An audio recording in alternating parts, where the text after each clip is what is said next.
Real quick video today, battery corrosion, Ford, in this case 5.4, Dorman 926882. That's the part number. This is the apparatus that's going to replace all of this nonsense. And here we go.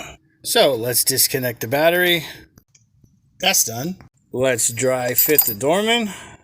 Okay, we're going to need to drill out this hole right here to fit on this stud, and we're going to need to cut this tab off and drill out that stud so it'll fit on that one. So stay tuned.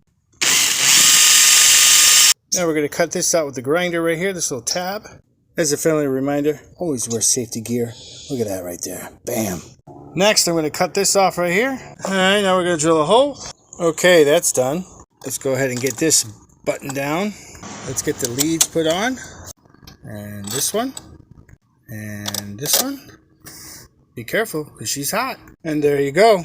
We just need now a new battery for this car, and we are in business.